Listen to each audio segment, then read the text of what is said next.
ఆకాశవాణి వరంగల్ కేంద్రం. ఆధునిక్ కృషి చౌపాల్, విజ్ఞాన్ సే కిసాన్ తక్. ఆధునిక వ్యవసాయ వేదిక, రైతు ముంగిట్లో సాంకేతిక విజ్ఞానం ప్రాయోజిత కార్యక్రమం. ఈ కార్యక్రమాన్ని సమర్పిస్తున్నవారు కేంద్ర వ్యవసాయ రైతు సంక్షేమ మంత్రిత్వ శాఖ, భారత ప్రభుత్వం. నమస్కారం. ఈ రైతు వేదికకు మీ అందరికీ స్వాగతం. నేను మీ అంజు సింగ్ని మాట్లాడుతున్నాను. ఈనాటి ఈ రైతు వేదిక కార్యక్రమం చాలా ప్రత్యేకమైనది. ఎందుకు ప్రత్యేకమైనది అంటున్నానంటే, అది తెలుసుకోవడానికి మిమ్మల్ని అందరినీ ఒక యాత్రకు తీసుకువెళ్తున్నాను.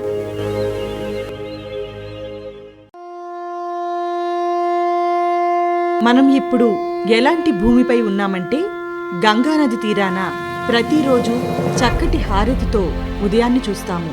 ఇక్కడి నదులు, నదీ తీరాలు జీవిత గమ్యాలను సందర్శింపచేస్తాయి. ఈ నగరం ఎలాంటిదంటే, దీన్ని ఎవరూ నిర్మించనూ లేదు, సృష్టించనూ లేదు. ఈ నగరం ఎప్పటి నుండో ఉంది, అలాగే శాశ్వతంగా ఉండిపోతుంది కూడా. ఇది వారణాసి, మన భోళాశంకరుడి నగరంగా వెలిసిల్లుతున్నది. ఈనాటి మన రైతు వేదిక కార్యక్రమాన్ని ఈ పావన వారణాసి నగరంలో నిర్వహించుకుంటున్నాం. మరి ఈనాటి కార్యక్రమాన్ని ప్రారంభించుకుందామా?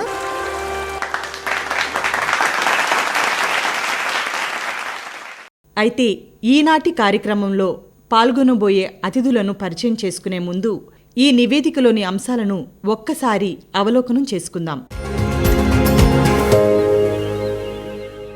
మనం పంటల సాగు గురించి ఆలోచించినప్పుడు ముందుగా చర్చ జరిగేది విత్తనాల గురించి, అలాగే వాటిని నాటుకోవడం గురించి చర్చ మొదలవుతుంది. మన వ్యవసాయ శాస్త్రవేత్తలు మొక్కలకు, అదే పంటలకు ఆశించే చీడపీడలకి, క్రిమినాశకాలకి తగిన నివారణలను ఎప్పటికప్పుడు కనుక్కుంటూనే ఉంటారు. ఇప్పుడు నిపుణులు అందరూ ఈ బాధల నుండి బయటపడాలనే ఉద్దేశంతో విత్తన చికిత్స, నేల చికిత్స పద్ధతులపైన ప్రధానంగా దృష్టి పెట్టారు. పంట దిగుబడి అనేది విత్తనాల నాణ్యత, అలాగే మట్టి నాణ్యతలపై ప్రధానంగా ఆధారపడి ఉంటుంది. అయినప్పటికీ కొన్ని పంటలను కీటకాలు, కొన్ని రకాల వ్యాధులు ఆశిస్తాయి. కనుక వాటిపై ప్రధానంగా దృష్టిని కేంద్రీకరించవలసిన అవసరం ఉందని శాస్త్రజ్ఞులు అంటున్నారు. ఇక తోట పనులు, అలాగే పంట సాగుపై రైతులు ఎంత శ్రద్ధ వహించినప్పటికీ కొన్ని ఇబ్బందులు ఎదురవుతూనే ఉంటాయి. అంతేకాక వీటికి వాతావరణ సమస్యలు కూడా తోడవుతూ ఉంటాయి. కొన్ని స్థలాలలో పంటల అధిక ఉత్పత్తి కోసం హైడ్రోఫోనిక్, అలాగే వర్టికల్ ఫార్మింగ్ అనే కొత్త రకమైన పద్ధతులను కూడా అందుబాటులోనికి తీసుకొచ్చారు మన శాస్త్రవేత్తలు. అలాంటిదే ట్రెల్లిస్ పద్ధతి కూడా. ఇది పంట రకాలని బట్టి పందిళ్లు వేసి పెంచే ఒక పద్ధతి. దీనివల్ల పంట నాణ్యత, అలాగే చీడపీడల బారి నుండి తక్కువ బెడద అనే లాభాలు కలుగుతాయి. అలాంటివే సూక్ష్మబిందు సేద్యం, మల్చింగ్ పద్ధతులు. వీటి ద్వారా నీటిని, అలాగే ఎరువులని, ఇంకా సమయాన్ని కూడా ఆదా చేయడానికి వీలవుతుంది. అంతేకాదు వీటి ద్వారా కలుపు మొక్కల నియంత్రణ కూడా సాధ్యమవుతుంది. విన్నారుగా నివేదికలోని అంశాలను. మరి ఇప్పుడు ఈనాటి ఈ రైతు వేదిక కార్యక్రమాన్ని ప్రారంభిద్దాం. ముందుగా ఇక్కడ ఆసీనులైన ప్యానెల్లోని సభ్యులను మీ అందరికీ పరిచయం చేస్తాను. డాక్టర్ రాజేష్ కుమార్ గారు, సార్ మీకు స్వాగతం. అలాగే మరొకరు డాక్టర్ నాగేంద్ర రాయ్, సార్ మీకు స్వాగతం. ఇంకా బయోటెక్నాలజీ ప్రధాన శాస్త్రవేత్త డాక్టర్ డిపి సింగ్, సార్ మీకు స్వాగతం. ఒక్కసారి అందరినీ చప్పట్లతో స్వాగతిద్దామా?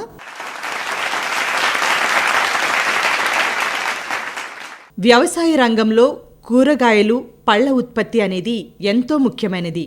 అయితే ఇందులో రైతుల పాత్ర మరింతగా పెరగవలసిన అవసరం ఉంది. ఈ కూరగాయల సాగు చేసేటప్పుడు ఏ టెక్నిక్స్ను ఉపయోగించాలి, వేటిని ఉపయోగించకూడదు? డాక్టర్ నాగేంద్ర రాయ్ గారిని అడిగి తెలుసుకుందాం. మన ఐసీఏఆర్ ఆధ్వర్యంలో పనిచేస్తున్న Indian institute of vegetable research IIVR కూరగాయల సాగు విధానంలో ప్రత్యేక దృష్టిని సారించింది. మన దేశంలో దాదాపు 70 రకాల కూరగాయల సాగు జరుగుతూ ఉంటుంది. వీటిలో 60% కూరగాయలపై పరిశోధనలు కొనసాగిస్తున్నాం. వీటిలో కూడా అత్యంత ప్రధానమైనవి 20 కూరగాయలు ఉన్నాయి. వాటిలో టమోటా, వంకాయ, గోబీ పువ్వు, క్యాబేజీ, మిర్చి పంటలపైన, అలాగే కొన్ని రకాల ఆకుకూరలు, సోయాబీన్ మొదలైన పంటలపైన ఈ ఐఐవిఆర్ సంస్థ పరిశోధనలు చేస్తూనే ఉంది. ఈ ఐఐవిఆర్ సంస్థ ప్రారంభమై ఇప్పటికి 34 సంవత్సరాలు అవుతుంది. అప్పటి నుండి కూడా దాదాపు 134 రకాల కూరగాయల వెరైటీలను ఈ సంస్థ అభివృద్ధి చేసింది. వీటిలో దాదాపు 40% వరకు వెరైటీలు మన రైతులకు చేరుకున్నాయి. డాక్టర్ డిపి సింగ్ గారు, మీరు చెప్పండి, రైతులు సాగు చేస్తున్న ఈ సరికొత్త వెరైటీలలో కూడా వాతావరణ పరిస్థితులతో కొన్ని రకాల ఇబ్బందులు ఎదుర్కొంటుంటారు. మరి బయోటెక్నాలజీలో వీటికి తగిన పరిష్కారం లభిస్తుందా? బయోటెక్నాలజీ అనేది ఈ మధ్యకాలంలో చాలా విరివిగా అమల్లోకి వచ్చింది అని చెప్పవచ్చు. వాతావరణ పరిస్థితుల కారణంగా రైతులు తీవ్రమైన ఇబ్బందులను ఎదుర్కొంటున్నారు. ఈ సమస్యలను దృష్టిలో పెట్టుకొని రైతుల కోసం సరికొత్త వెరైటీలను అభివృద్ధి చేయడం జరుగుతుంది. వీటి ద్వారా రైతులకు ఖర్చు తక్కువ, దిగుబడి ఎక్కువ వచ్చే విధమైన రకాలను అందుబాటులోకి తేవడం జరుగుతుంది. బయోటెక్నాలజీతో తక్కువ స్థలంలో పండించుకోగలిగే హైడ్రోపోనిక్, అలాగే వర్టికల్ ఫార్మింగ్ పద్ధతులు అనేవి ఎంతో అధునాతనమైనవి. అలాగే ట్రెల్లిస్ పద్ధతి, ఇది కూడా అధిక దిగుబడితో పాటు మంచి నాణ్యమైన పంటను ఇవ్వగలిగే పద్ధతి. అధిక ఉత్పాదకతను ఇచ్చే అధునాతన ఉద్యానవన పద్ధతులను కూడా అందుబాటులోకి తేవడం జరిగింది. కొంతమంది రైతులు వారి సందేహాలను అడగాలనుకుంటున్నారు. నాణ్యమైన విత్తనాలు మాకు ఎలా లభిస్తాయి? అలాగే మీ సంస్థ ద్వారా గ్రామానికి మీరు ఎలాంటి కార్యక్రమాలు చేపడుతున్నారు? మన ఈ వారణాసిలో ఉన్న ఐఐవిఆర్ సంస్థ నుండి వెలువడే టెక్నిక్లని ఒక రకంగా బ్రాండ్ పేరుతో పిలుస్తూ ఉంటాం. అదే వారణాసి అని, దీన్నే కాశీ అని కూడా అంటాం.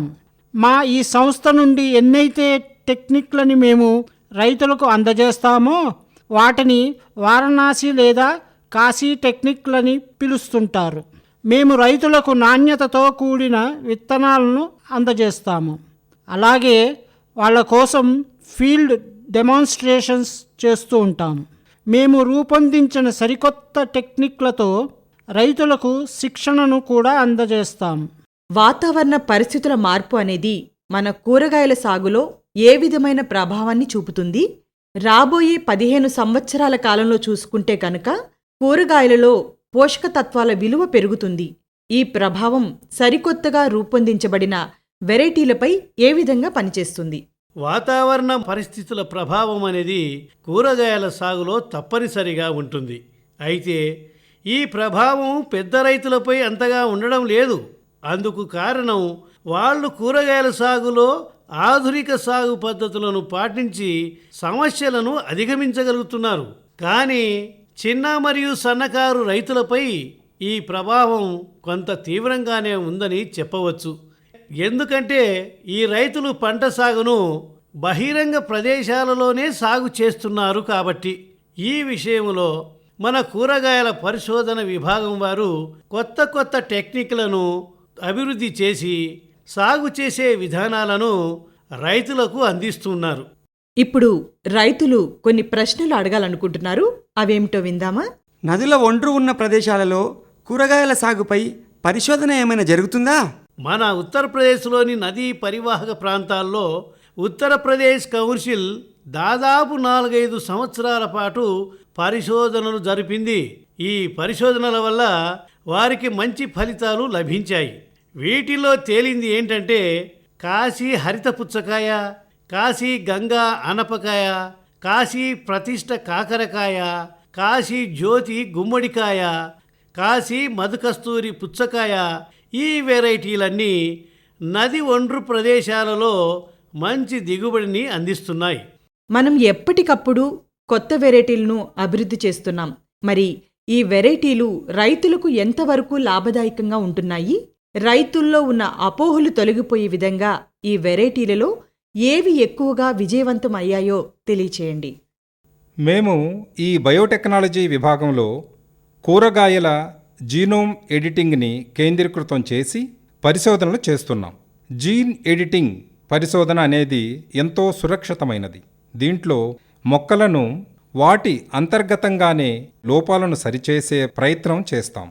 ఇంకా చెప్పాలంటే మేము మెటబాలమిక్ సర్జనోమిక్స్లో కూడా పనిచేస్తున్నాం. మొక్కలను నాటిన తర్వాత వాటి అంతర్గత ఉష్ణోగ్రతలను కూడా మేము నమోదు చేస్తున్నాం. ఒకవేళ మొక్కలలో ఉష్ణోగ్రత ఎక్కువగా ఉంటే వాటిలో అంతర్గతంగా రసాయనిక మార్పులు జరుగుతాయి. ఆ మార్పులను మ్యాప్ చేసి వాటి ద్వారా బయోమార్కర్స్ని ఐడెంటిఫై చేస్తున్నాం. అందుకు తగిన రసాయనాలతో మేము ఒక ప్రోడక్ట్ని తయారు చేయగలుగుతాం. రైతులు ఆ రసాయనాలను స్ప్రే చేసినట్లయితే వాళ్ళకి మంచి పంట దిగుబడి లభిస్తుంది. ఇక్కడ ఇంకొందరు రైతులు తమ ప్రశ్నలను అడగాలనుకుంటున్నారు. మీరు చేసిన పరిశోధనలో కూరగాయల విషయాల్లో అదే ఏ విధంగా పనికొస్తాయని నా యొక్క ఆలోచన. ఇక్కడే బయోటెక్నాలజీ అనేది చాలా చక్కగా పనిచేస్తుంది. ఇది సూక్ష్మజీవులకు సంబంధించిన టెక్నాలజీ. ఈ మాధ్యమం ద్వారా మనం బయోఫెర్టిలైజర్స్ని తయారు చేసుకుంటున్నాం. ఇవి రైతులకు చాలా చక్కగా ఉపయోగపడుతున్నాయి. సాధారణంగా రైతులు మొక్కలకు నైట్రోజన్ అందించాలంటే యూరియా నీటిని అలాగే డిఐపిని అందిస్తున్నారు. కానీ వీటికి బదులుగా ఎన్నో రకాల జీవ రసాయనాలు అందుబాటులో ఉన్నాయి. ఇవి మొక్కలకు కావలసిన వాటన్నింటినీ చక్కగా సమకూరుస్తాయి. రైతులు వీటి మీద కొద్దిగా శ్రద్ధ వహించి జీవ రసాయనాలను ఉపయోగించినట్లయితే అటు మొక్కల ఆరోగ్యం, రైతుల ఆరోగ్యం కూడా వృద్ధి చెందుతుంది. అందుబాటులో ఉన్న సమాచారాన్ని ఉపయోగించుకొని రైతులు లాభపడతారని ఆశిద్దాం. మనం ఇప్పుడు ఒక చిన్న బ్రేక్ తీసుకుందాం. బ్రేక్ తర్వాత వెంటనే తిరిగి మన కార్యక్రమాన్ని ప్రారంభిద్దాం. బ్రేక్ తర్వాత మీ అందరికీ స్వాగతం. మరి ఈ రెండో అంకంలో మనతో సమావేశమైన మన ప్యానెల్ సభ్యులను ఒక్కసారి మీకు పరిచయం చేస్తాను. డాక్టర్ అనంత్ బహదూర్ గారు, కూరగాయల ఉత్పత్తి విభాగ అధ్యక్షులు. ఇక మరొకరు డాక్టర్ ఎస్కే సింగ్, ప్రధాన శాస్త్రవేత్త. ఇంకా డాక్టర్ కెకే పాండే, కూరగాయల సంరక్షణలో ప్రధాన శాస్త్రవేత్త. సార్, మీ అందరికీ సాదర స్వాగతం. సార్ అనంత్ బహదూర్ గారు, ముందుగా మీ నుండి ప్రారంభిస్తాను. మనం వాతావరణ మార్పుల గురించి ఎక్కువగా మాట్లాడుకుంటున్నాం. దీంట్లో ఉత్పాదక టెక్నిక్స్ ఏమిటో తెలియచేస్తారా? వాతావరణ పరిస్థితులకు అనుగుణంగా మనం సాగు చేసే పంటలను ఎంపిక చేసుకోవాలి. ఉష్ణోగ్రత అధికంగా ఉన్నా కూడా మనం టమాటాను సాగు చేయడానికి ఎంపిక చేసుకోవచ్చు. అలాగే మేము మరో టెక్నిక్ని అభివృద్ధి చేశాం. దీంట్లో వెడల్పాటి బెడ్లను ఎంపిక చేసుకొని బెడ్లకు ఇరువైపులా కూరగాయలను నాటుకోవాలి. ఈ పద్ధతిని పాటించడం వల్ల మనకు నీటి వినియోగం అనేది తక్కువ అవుతుంది. ఈ టెక్నిక్ ద్వారా దాదాపు 36% వరకు నీటి వినియోగాన్ని తగ్గించుకునే వీలుంది. దీనికి తోడుగా మల్చింగ్ విధానాన్ని అనుసరిస్తే కూరగాయల దిగుబడి అధికంగా వచ్చే అవకాశం ఉంటుంది. ఈ పద్ధతి పాటించడం ద్వారా దాదాపు 50% వరకు నీళ్లు ఆదా అవుతాయి. ఇక మరో టెక్నిక్ ఏంటంటే గ్రాఫ్టింగ్ పద్ధతి. దీని ద్వారా కూరగాయల సాగులో ఎదురయ్యే సమస్యలను అధిగమించడానికి మేము ప్రయత్నిస్తూ ఉంటాం. సేంద్రియ పద్ధతిలో సాగు అనేది రైతులకు ఎంతవరకు లాభదాయకంగా ఉంటుంది? సాధారణంగా రైతులు అధిక దిగుబడిని ఆశిస్తుంటారు. మరి ఈ సేంద్రియ విధానంలో అంతమేర దిగుబడి లభిస్తుందా? సేంద్రియ పద్ధతిలో వ్యవసాయం చేయాలంటే దానికి కొన్ని నిబంధనలున్నాయి. అందులో మొదటిది మనం సాగు చేయదలుచుకున్న పంటల ఎంపిక. అది కూడా వాతావరణ పరిస్థితులకు అనుగుణంగా ఉండేటట్టు చూసుకోవాలి. అలా ఎంపిక చేసుకున్నట్లయితే ఆ పంటల్లో చీడపీడల బెడదలు తక్కువగా ఉంటాయి. అలాగే కూరగాయల సాగులో ఎంపిక చేసుకునే రకాలలో తక్కువ వ్యాధుల బారిన పడే వాటిని ఎంపిక చేసుకోవాలి. ఆయా కూరగాయల సాగుకు అనుకూలమైన కాలంలోనే వాటిని సాగు చేసే విధంగా ఎంపిక చేసుకోవాలి. సేంద్రియ పద్ధతిలో అన్ని కూరగాయలను అన్ని రకాల పరిస్థితులలో సాగు చేయడం కుదరదు. మా పరిశోధనల ద్వారా సేంద్రియ పద్ధతిలో సాగు చేసుకోవలసిన కూరగాయలు కొన్నింటిని మేము ఎంపిక చేశాం. అవి ఏంటంటే రబీ కాలంలో సాగు చేసే వెరైటీలు ఏమిటంటే బ్రొకోలీ, గోబీ పువ్వు, క్యాబేజీ, ఇక దుంప వెరైటీల విషయానికొస్తే ముల్లంగి, క్యారెట్, ఆకుకూరల విషయంలో పాలకూర, మెంతికూర, కస్తూరి మెంతి, ఇక తీగజాతి కాయగూరలలో పొట్లకాయ వంటివి రబీలో సాగుకు అనువైన కొన్ని రకాల కూరగాయలు. ఇక ఖరీఫ్ పంట కాలంలో అనుకూలమైన కూరగాయలు ఏమంటే బెండకాయ, ఆనపకాయ, బఠానీ ఖరీఫ్ కాలానికి అనుకూలమైనవి. ఈ పంటలన్నింటికీ పోషణ నిర్వహణ చేయాలంటే మన దగ్గర అందుబాటులో ఉన్న సేంద్రియ ఎరువులన్నింటినీ కలగలిపి ఉపయోగించాల్సి ఉంటుంది. ఇక్కడ కొంతమంది రైతులు వారి సందేహాలను అడగాలనుకుంటున్నారు. సార్, కూరగాయలలో గ్రాఫ్టింగ్ పద్ధతి సత్ఫలితాలను ఇస్తుందా? రైతులు ఈ మధ్యనే గ్రాఫ్టింగ్ టెక్నిక్ని అలవాటు చేసుకుంటున్నారు. ఈ టెక్నిక్కి అందరూ రైతులు అలవాటు పడాలని ఉత్తరప్రదేశ్ ప్రభుత్వం రైతుల శిక్షణ కొరకు కొంత బడ్జెట్ని కూడా కేటాయించింది.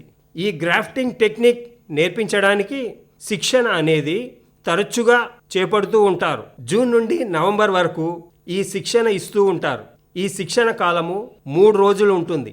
శిక్షణ తీసుకోవాలనుకునే రైతులు ముందుగా మీ పేరును నమోదు చేసుకోవాల్సి ఉంటుంది. ఈ 3 రోజుల కాలంలో గ్రాఫ్టింగ్ టెక్నిక్ అలాగే పంటలను ఆశించే చీడపీడలను ఎలా ఎదుర్కోవాలో వివరంగా శిక్షణనిస్తారు. పంటలకు నేల ఎంత ప్రధానమైనదో మనందరికీ తెలుసు. పంటలకు మట్టి పోషక తత్వాలను అందించే ఒక ఇంజన్ లాంటిది. అయితే ఈ మట్టి ద్వారా పంటకు పోషకాలతో పాటు కొన్ని వ్యాధులు కూడా సంక్రమిస్తుంటాయి. ఇలా మట్టి ద్వారా పంటకు సంక్రమించే వ్యాధులను ఎలా అరికట్టాలి, వాటి నివారణ ఎలా చేసుకోవాలి? మట్టి అనేది ఒక విధంగా చెప్పాలంటే లాభదాయకము, నష్టదాయకము రెండూ ఉంటాయి. అందులో నుండి పుట్టే కొన్ని రోగాలు, కాండం తెగులు, పండ్ల తెగులు, వేరు తెగులు వంటివి మట్టిలో నుండి జనిస్తాయి. కానీ మట్టిలో అద్భుతమైన వరం కూడా ఉంటుంది. అదే ఉపయోగకరమైన బ్యాక్టీరియా ఉంటుంది. ఈ బ్యాక్టీరియాను మేము బయటకు తీసి ప్రయోగశాలలో దాన్ని అధిక సంఖ్యలో వృద్ధి చేసి తిరిగి రైతులకు అందజేస్తాము. అది వారికి మంచి ఫలితాలను అందిస్తుంది. వీటితో పాటు మరో అద్భుతమైన అంశం ఏమిటంటే ట్రైకోడెర్మా. దీని పొలాన్ని దున్నటానికంటే కొన్ని రోజుల ముందే మట్టిలో కలిపి ఉంచుకోవాలి. ఇక్కడ ఒక రైతు తన సందేహాన్ని అడగాలనుకుంటున్నారు. ప్రభుత్వము ఈ మధ్య ఎక్కువగా సహజ సిద్ధమైన పంటల సాగుపై దృష్టి పెట్టాలని చెప్తుంది. మరి ఈ సహజ సిద్ధమైన ప్రాకృతిక వ్యవసాయము కూరగాయలలో కూడా సాధ్యమవుతుందా? ఒక విధంగా చూస్తే రబీ కాలంలో పండించే కూరగాయల్లో ఒకే పొలంలో పాలకూర, మెంతికూర, వీటితో పాటు ముల్లంగి, బఠానీ పంటలను సాగు చేస్తే అప్పుడు రైతులకు మంచి లాభాలు అందివస్తాయి. అలాగే మల్చింగ్ విధానంలో కూరగాయల సాగును గనక చేస్తే మంచి లాభాలు లభిస్తాయి. అయితే రైతులు ప్రాకృతిక వ్యవసాయాన్ని కూడా చేయవచ్చు. ఈ విధానం మన పూర్వీకుల నుండి వస్తున్న ఒక పద్ధతి.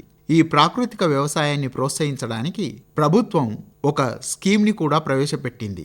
అదేమిటంటే PKVY, పరంపరాగత్ కృషి వికాస్ యోజన, అంటే సాంప్రదాయక వ్యవసాయ అభివృద్ధి పథకం. ఈ పథకాన్ని సద్వినియోగం చేసుకుని రైతులు సాంప్రదాయ పద్ధతిలో వ్యవసాయ సాగు చేసుకోవచ్చు. ఇందులో ఉన్న మంచి అంశం ఏమిటంటే రసాయనిక పదార్థాలు, ఎరువుల వంటివి వాడడం అనేది జరగదు. అంతేకాదు ఆ పొలంలో మట్టి నాణ్యత మంచిగా మెరుగవుతుంది. సరే, ఇప్పుడు మన ఈ రైతు వేదిక కార్యక్రమంలో మరొక బ్రేక్ తీసుకుందాం. మళ్ళీ మనం వెంటనే కలుద్దాం. బ్రేక్ తర్వాత అందరికీ స్వాగతం. ఇప్పుడు ఇక్కడ మనతో ప్యానెల్ సభ్యులు సిద్ధంగా ఉన్నారు. మన సందేహాలను తీర్చడానికి డాక్టర్ నీరజ్ సింగ్, ప్రధాన శాస్త్రవేత్త. సార్, మీకు స్వాగతం. డాక్టర్ రాకేష్ కుమార్, ప్రధాన శాస్త్రవేత్త. సార్, మీకు స్వాగతం. ఇంకా డాక్టర్ స్వాతి శర్మ, ప్రధాన శాస్త్రవేత్త, పోస్ట్ హార్వెస్ట్ మేనేజ్మెంట్. మా అతిథులందరికీ మరోసారి సాదర స్వాగతం. సార్, డాక్టర్ సింగ్ గారు, మీ నుంచి ముందుగా ప్రారంభిద్దాం. ప్రభుత్వం ద్వారా ఎలాంటి కొత్త ప్రాజెక్టులు సిద్ధం చేయబడుతున్నాయి? మన రైతులు కూరగాయలను పండిస్తున్నారు. వీటిలో IPM పద్ధతులు అలాగే సేంద్రియ పద్ధతులను పాటించడానికి ఎలాంటి ప్రణాళికలు అందుబాటులో ఉన్నాయో తెలియచేస్తారా? మా సంస్థానం ద్వారా చేసే రైతు ప్రయోజనాలలో అన్నిటికంటే ప్రధానమైనది ఫార్మర్ ఫస్ట్. ఆ ప్రయోజనం పైననే మేము ఎక్కువగా శ్రద్ధ వహిస్తాం. ఈ ప్రయోజనం చాలా కాలంగా అమల్లో ఉంది.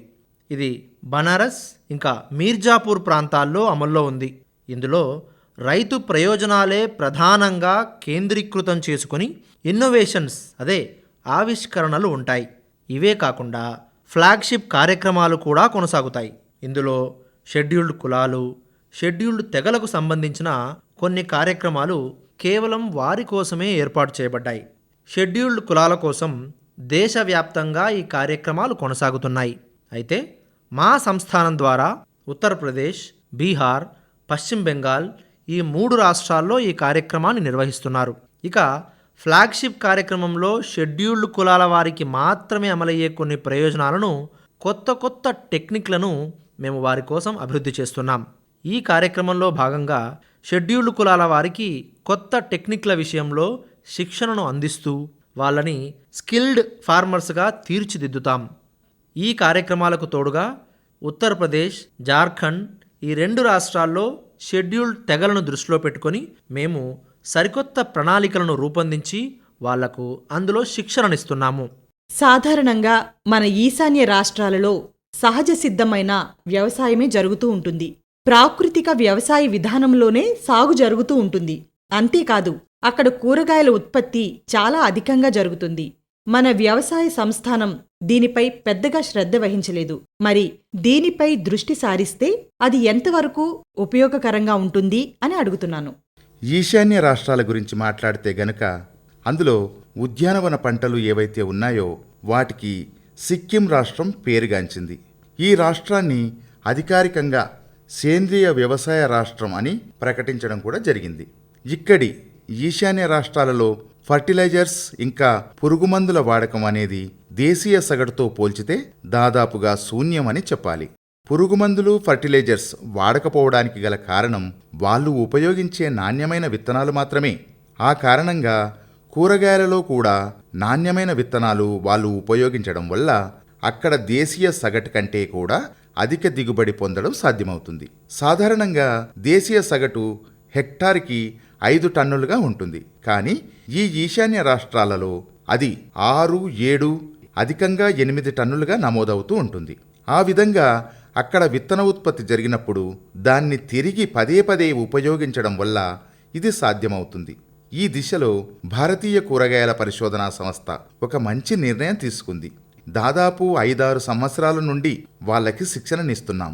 అక్కడ ఒక ఆర్గనైజేషన్ ఉంది. అది సెంట్రల్ అగ్రికల్చర్ యూనివర్సిటీ, ICAR విభిన్న కేంద్రాలు ఉన్నాయి. ఆత్మ సెంటర్ ఉంది. కేబ్, ఎథోస్ ఈ మాధ్యమాలను మేము అనుసంధానం చేసి వారు మాట్లాడుకునే స్థానిక భాషల్లో వారికి అర్థమయ్యే విధంగా మేము అక్కడ శిక్షణను అందిస్తున్నాము. ఒక రైతు చాలా చిన్న రైతు. అతని దగ్గర పెట్టుబడి కోసం ఎక్కువగా డబ్బులు ఉండవు. ఏవైనా ప్లాంట్లను ఏర్పాటు చేసుకోవాలని ఉంటే సాధ్యం కాదు. మిషనరీ ఉపయోగించలేరు. వీరి కోసం ఎటువంటి సహాయక చర్యలు అందుబాటులో ఉన్నాయి? అలాగే పండ్లు, కూరగాయలలో ప్రాసెసింగ్ చేస్తే వీరికి ఏమన్నా లాభం జరుగుతుందా? ప్రాసెసింగ్ చేయాలి అంటే ఖచ్చితంగా దానికి మిషనరీ అనేది ఎంతో అవసరం. కానీ తక్కువ స్థాయిలో చేయాలని అనుకుంటే కూడా కొన్ని ప్రాసెసింగ్ ఉత్పత్తులు అందుబాటులో ఉన్నాయి. FPO మాధ్యమం ద్వారా రైతులు వాటిని ఇంట్లో కూడా చేసుకోవచ్చు. కొంతమంది రైతులు సమూహంగా ఏర్పడి ఈ ప్రాసెసింగ్ ప్లాంటును ఏర్పాటు చేసుకోవచ్చు. ఉదాహరణకు డీహైడ్రేటెడ్ వెజిటబుల్స్ అంటే కూరగాయలని తేమ లేకుండా ఎండబెట్టడం. ఇది గతంలో కూడా చేసేవారు. ఇది పాత పద్ధతి. ఎటువంటి హంగామా ఆర్భాటం లేకుండా ఇంట్లోనే చాలా విశ్రాంతిగా ఈ డీహైడ్రేషన్ అనేది చేపట్టవచ్చు. ఇందుకు సూర్యరశ్మి అనేది ఉపయోగపడుతుంది. కానీ ఇది పగటి వేళలో మాత్రమే చేయడం కుదురుతుంది. అలా కాకుండా ఒక క్యాబినెట్ డ్రైయర్ కనుక తీసుకున్నట్లయితే నిరంతరంగా దీంట్లో కూరగాయలని డీహైడ్రేట్ చేయవచ్చు. అది కూడా తక్కువ ఖర్చుతో, తక్కువ శ్రమతో సాధ్యమవుతుంది. ఇందుకు ప్రభుత్వం తోడ్పాటు కూడా అందిస్తుంది. ప్రైమ్ మినిస్టర్స్ మైక్రోఫుడ్ స్కీమ్ ద్వారా సబ్సిడీని అందిస్తుంది. రైతులు ఎవరైనా ఈ పథకం ద్వారా డీహైడ్రేషన్ ప్లాంట్ను ఏర్పాటు చేసుకోవాలనుకుంటే వాళ్లకు 10 లక్షల రూపాయల రుణం తీసుకున్నట్లయితే అందులో 35% వరకు సబ్సిడీని అందిస్తుంది. ఈ పథకాన్ని రైతులందరూ వినియోగించుకోవచ్చు. ఇక్కడ ఎవరైనా రైతు ప్రశ్న అడగాలనుకుంటున్నారా? రైతులు ఎవరికైనా నాణ్యమైన విత్తనాలు కావాలని అంటే వారు వాటిని తమ ఇంటి వద్దనే ఉండి విత్తనాలను తీసుకోవడం సాధ్యమవుతుందా? మనందరికీ తెలిసిన విషయం ఏమిటంటే ఇప్పుడు మనం డిజిటల్ ఎరాలో జీవిస్తున్నాం. ఈ రోజుల్లో ఎన్నో డిజిటల్ ప్లాట్ఫామ్లు అందరికీ అందుబాటులో ఉన్నాయి. అంతేకాదు మా సంస్థ వెబ్సైట్ కూడా అందుబాటులో ఉంటుంది. ఫేస్బుక్ ఉంది, ఇన్స్టాగ్రామ్ ఉంది, లింక్డ్ఇన్ ఇంకా ట్విట్టర్లు ఉన్నాయి. వీటన్నిటితో పాటు రైతు ఎవరైనా విత్తనాలు కావాలంటే మా డైరెక్టర్ గారికి మనీ ఆర్డర్ చేసి వాళ్ళకి కావలసిన విత్తనాల గురించి వివరాలు రాసి పంపిస్తే వాళ్ళకి కావలసిన విత్తనాలను వారి ఇంటి వద్దకే అందజేయడం జరుగుతుంది. అంతేకాదు ఈమెయిల్ ద్వారా కూడా వాళ్లకు కావలసిన వాటిని కోరుతూ ఆన్లైన్ ద్వారా డబ్బులు పంపిస్తే వాళ్ళకి విత్తనాలు అందించడం జరుగుతుంది. సార్, మీరు ఫేస్బుక్ ఇంకా ఇన్స్టాగ్రామ్ల గురించి చెప్తున్నారు కదా, వీటిల్లో మనకు కావలసినవి సెర్చ్ చేస్తే అన్ని వివరాలు లభిస్తాయా? అన్నీ లభిస్తాయి. అంతేకాదు రైతులు మనీ ఆర్డర్ చేయడం ద్వారా కూడా వాళ్ళకి విత్తనాలు అందుతాయి. అది కూడా చక్కని ప్యాకింగుతో. ఇంకా ఎవరైనా ప్రశ్నలు అడగాలనుకుంటున్నారా? బెండకాయ, మిరపకాయలు, కాకరకాయ లాంటి కూరగాయల్ని రైతులు బాగా దిగుబడి చేస్తున్నారు. కానీ వీటిని ఎక్కువ కాలం నిల్వ ఉంచలేకపోతున్నారు. ఎక్కువ కాలం పాటు వీటిని స్టోరేజ్ చేయాలంటే ఎలా?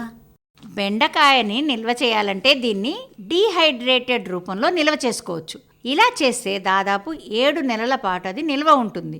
ఇందులో ఎటువంటి కృత్రిమ రంగులను ఉపయోగించడం జరగదు. ఇది తన సహజత్వాన్ని కోల్పోకుండా అలాగే ఉంటుంది. దీన్ని మీరు ఎప్పుడైనా ఉపయోగించుకోవచ్చు. ఇక మరొకటి కాకరకాయ. మీకందరికీ తెలుసు, ఆలు చిప్స్ ఎంత విరివిగా వాడతామో డీహైడ్రేటెడ్ పద్ధతి ద్వారా కాకరకాయ చిప్స్ కూడా మనం తయారు చేయవచ్చు. ఇవి ఆరోగ్యానికి ఎంతో మేలు చేస్తాయి. వీటిని కూడా 6 నుండి 8 నెలల వరకు నిల్వ చేసుకోవచ్చు. ఖర్చు కూడా ఎక్కువ ఉండదు. పచ్చిమిరపకాయలను కూడా మనం నిల్వ చేసుకునే వీలుంది.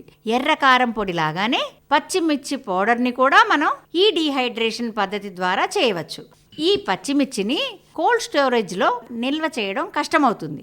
ఇండియన్ వెజిటబుల్ రీసెర్చ్ ఇన్స్టిట్యూట్లో పచ్చిమిర్చి పౌడర్ని అభివృద్ధి చేయడం జరిగింది. సార్, చివరిగా మిమ్మల్ని అడుగుతున్నాను. ప్రారంభం నుండి ఇప్పటి వరకు మనం ఎన్నో విషయాలను మాట్లాడుకున్నాం. అయితే మీ వ్యవసాయ పరిశోధన సంస్థ నుండి జరిగిన పరిశోధనల మూలంగా ఎటువంటి మార్పుని మీరు గమనించగలిగారు? మా వ్యవసాయ పరిశోధనా సంస్థ ప్రారంభమైనప్పటి నుండి మేం దాదాపు 16 పంటల్లో 47 కొత్త రకాలను అభివృద్ధి చేయడం జరిగింది. మేం అభివృద్ధి చేసిన వాటిని వాణిజ్యపరంగా అంటే వాటికి లైసెన్స్ కూడా ఇవ్వడం జరిగింది. మేము మా సంస్థ ద్వారా టెక్నాలజీని అభివృద్ధి చేసి రైతులకు అందిస్తున్నాము. దాన్ని రైతులు ఉపయోగించుకుంటున్నారు. ఇది ఒక కమ్యూనికేషన్ ఛానల్ లాగా పనిచేస్తుంది. ఇక్కడ ఉన్న వాళ్ళందరికీ నేను ఒక విషయం చెప్పాలనుకుంటున్నాను. అదేంటంటే కొన్ని రకాల పంటలున్నాయి. అది టమాటాలో అమన్, ఇంకా బీన్స్లో కంచన్ వెరైటీలు ఉన్నాయి. ఇలా పంటల్లో పలు వెరైటీలు ఉన్నాయి. ఒక అధ్యయనంలో తెలిసింది ఏంటంటే మేము అభివృద్ధి చేసిన ఈ వెరైటీలన్నీ దాదాపు 4 లక్షల హెక్టార్లలో సాగు చేయడం జరిగింది. దీని ద్వారా దాదాపు 395 కోట్ల ఆర్థిక లాభాలు చేకూరాయి. వీటి ద్వారా రైతులకు దాదాపు 40 కోట్ల వరకు ఆర్థికంగా లాభం జరిగింది. అందరూ అతిథులకు ధన్యవాదాలు. మా రైతులు అడిగిన ప్రశ్నలకు ఓపికగా సమాధానాలు అందించినందుకు మీ అందరికీ అభినందనలు. మరి ఈనాటి కార్యక్రమాన్ని ఇంతటితో పరిసమాప్తం చేసుకుందామా?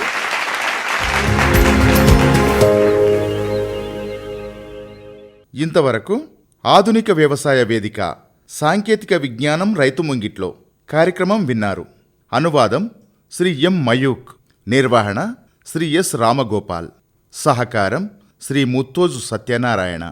ఇందులో పాల్గొన్నవారు శ్రీమతి లక్ష్మీ లావణ్య, శ్రీ కె శ్రీహరి, శ్రీ గోపిశెట్టి కార్యవర్ధి, శ్రీ కెవి చంద్రపాల్ రెడ్డి, శ్రీ పవన్ కుమార్ పోతులూరి, శ్రీమతి పివిఎల్ శారద, శ్రీ డి పరమేశ్వరాచారి, శ్రీమతి టి అనురాధ, శ్రీ కె వెంకటరమణ, శ్రీ కాళీ ప్రసాద్. ఇంతవరకు శ్రోతలు ఆధునిక్ కృషి చౌపాల్ విజ్ఞాన్ సే కిసాన్ తక్, ఆధునిక వ్యవసాయ వేదిక రైతు ముంగిట్లో సాంకేతిక విజ్ఞానం ప్రాయోజిత కార్యక్రమం విన్నారు. ఈ కార్యక్రమాన్ని సమర్పించిన వారు కేంద్ర వ్యవసాయ రైతు సంక్షేమ మంత్రిత్వ శాఖ, భారత ప్రభుత్వం.